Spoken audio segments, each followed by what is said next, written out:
Assalamualaikum warahmatullahi wabarakatuh. Kami dari kelompok 11 yang beranggotakan saya Hidayatul Sabtiah NIM 11, Ria Inaya NIM 023, dan Arifah NIM 037 akan mempresentasikan PPT dengan tema pendapatan nasional. Pertama-tama saya akan menjelaskan tentang pengertian pendapatan nasional.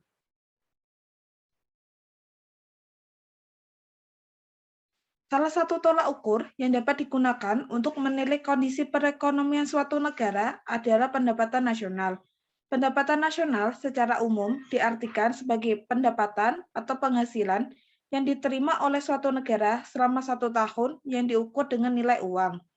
Tujuan dari perhitungan pendapatan nasional adalah untuk mendapatkan gambaran tentang tingkat ekonomi yang telah dicapai dan nilai output yang diproduksi, komposisi pembelanjaan agregat, sumbangan dari beberapa sektor perekonomian, serta tingkat kemakmuran yang dicapai.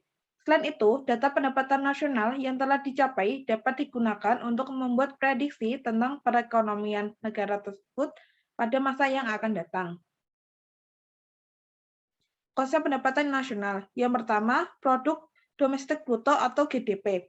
GDP adalah jumlah produk berupa barang dan jasa yang dihasilkan oleh suatu negara ditambah dengan barang dan jasa yang dihasilkan oleh orang asing yang berada di negara tersebut selama 1 tahun. Barang dan jasa yang dihasilkan oleh penduduk negara tersebut yang berada di luar negeri belum dihitung. Barang dan jasa yang dihasilkan oleh orang asing harus dikembalikan negara asalnya. Transaksi yang demikian disebut pembayaran ke luar negeri. GDP atau PDB mempunyai rumus PNB ditambah pembayaran ke luar negeri dikurangi pembayaran dari luar negeri. 2. Produk Nasional Bruto atau GNP. GNP adalah barang dan jasa yang dihasilkan oleh penduduk suatu negara selama 1 tahun, termasuk hasil produksi, barang dan jasa yang dihasilkan oleh warga negara yang berada di luar negeri. Tetapi tidak termasuk hasil produksi perusahaan asing yang beroperasi di wilayah negara tersebut.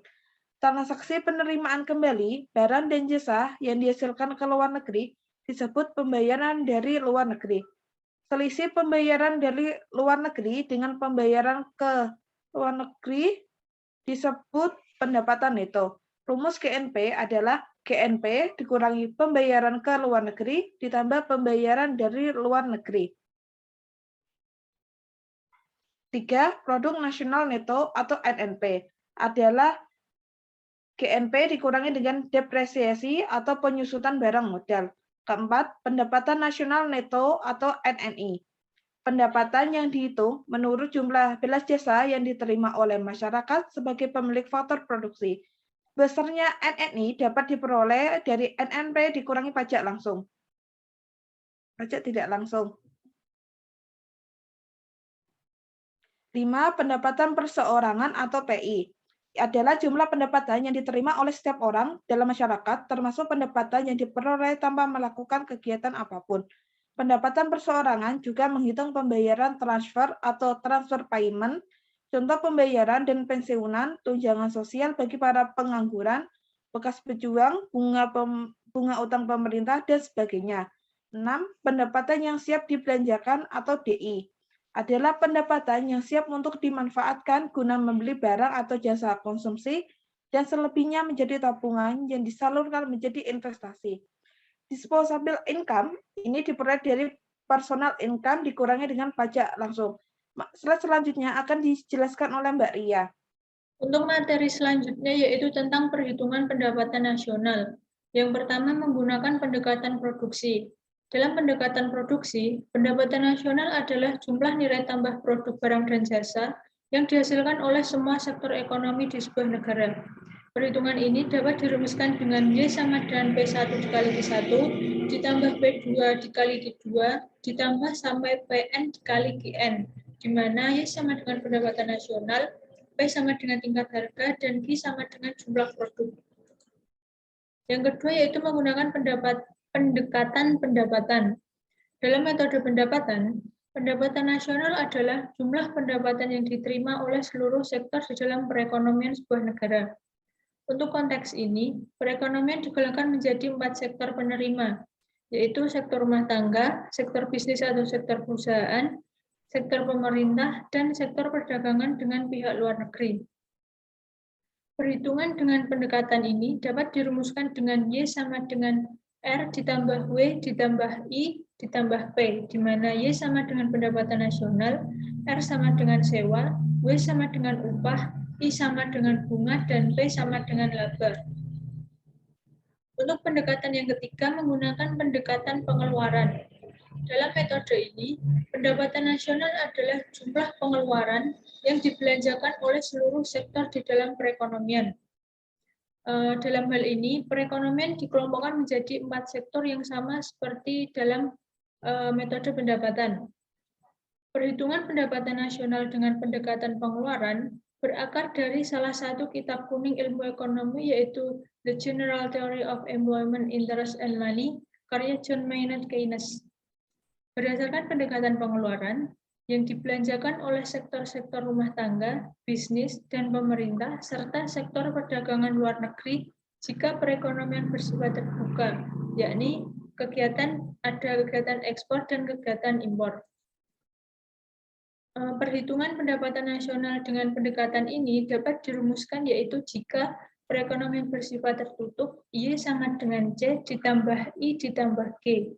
Jika perekonomian bersifat terbuka dapat dirumuskan dengan Y sama dengan C ditambah I ditambah G ditambah dalam kurung X min M, di mana Y sama dengan pendapatan nasional, C sama dengan pengeluaran rumah tangga, I sama dengan pengeluaran investasi, G sama dengan pengeluaran pemerintah, X sama dengan ekspor, dan M adalah impor. Untuk materi selanjutnya yaitu akan dijelaskan oleh Arifah. Perhitungan pendapatan nasional pendekatan pengeluaran. Yang pertama, pengeluaran konsumsi rumah tangga, Rp sekian. Kedua, pengeluaran konsumsi pemerintah, Rp sekian. Ketiga, pembentukan modal domestik bruto, Rp sekian. Keempat, ekspor neto barang dan jasa, Rp sekian. Maka didapatkan jumlah GDP sebesar Rp sekian. Ditambah pendapatan neto faktor produksi dari luar negeri, maka didapat jumlah GNP. Selanjutnya dikurangi pajak tidak langsung dan dikurangi penyusutan, maka didapat jumlah national income atau pendapatan nasional. Kemudian dikurangi dengan pajak langsung neto, maka didapat pendapatan disposable atau YD. Selanjutnya yaitu manfaat pendapatan nasional. Yang pertama yaitu untuk mengetahui tingkat kesejahteraan dan kemakmuran masyarakat suatu negara dari tahun ke tahun. Kedua, untuk mengetahui tingkat produktivitas suatu negara. Ketiga, sebagai pedoman dalam pengambilan kebijakan dalam bidang ekonomi. Jadi, perhitungan pendapatan nasional untuk menilai tingkat kemajuan atau pertumbuhan suatu negara dan untuk mengetahui bagaimana susunan yang ada dalam perekonomian negara sehingga kita dapat membandingkan kondisi perekonomian antar daerah dan antar negara. Selanjutnya yaitu faktor yang mempengaruhi pendapatan nasional. Yang pertama yaitu permintaan dan penawaran agregat. Permintaan agregat menunjukkan bahwa ada hubungan antara keseluruhan permintaan terhadap barang-barang dan jasa yang sesuai dengan tingkat harga. Permintaan agregat adalah suatu daftar dari keseluruhan barang dan jasa yang akan dibeli oleh sektor-sektor ekonomi pada berbagai tingkat harga.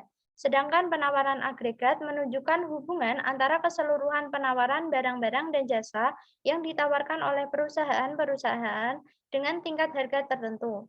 Konsumsi merupakan salah satu faktor yang mempengaruhi pendapatan nasional.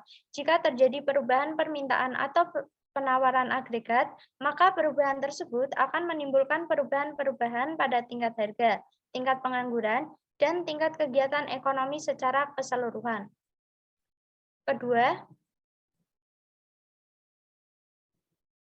konsumsi dan tabungan. Konsumsi adalah pengeluaran total untuk memperoleh barang-barang dan jasa dalam suatu perekonomian dalam jangka waktu tertentu, biasanya 1 tahun. Sedangkan tabungan atau saving adalah bagian dari pendapatan yang tidak dikeluarkan untuk dikonsumsi. Antara konsumsi, pendapatan, dan tabungan sangat erat hubungannya. Ketiga, investasi. Pengeluaran investasi merupakan salah satu komponen penting dari pengeluaran agregat. Investasi adalah semua pengeluaran yang digunakan untuk menciptakan modal baru. Tujuan dari investasi adalah untuk mengganti bagian modal yang sudah rusak dan menambah penyediaan modal yang ada. Selanjutnya, sumber-sumber pendapatan nasional. Yang pertama yaitu sumber pendapatan konvensional. Dalam sistem ekonomi konvensional, sumber penerimaan atau pendapatan pemerintah terdiri dari 3 bagian. Yang pertama yaitu penerimaan primer berasal dari pungutan pajak, kedua penerimaan bukan pajak, dan ketiga hibah atau bantuan dari pinjaman luar negeri. Yang kedua, sumber pendapatan dalam Islam. Sumber pendapatan negara di zaman Rasulullah Shallallahu Alaihi Wasallam tidak hanya terbatas pada zakat semata, namun ada beberapa pos lain yang tidak kalah pentingnya dalam menyokong keuangan negara. Sumber pendapatan dalam Islam terdiri dari zakat, ghanimah, humus, fai, jizyah, kharaj, yaitu usur, infak, sedekah, dan wakaf, nawaib, amwal fadlah. Bentuk lainnya bisa diperoleh dari kurban atau kafarah.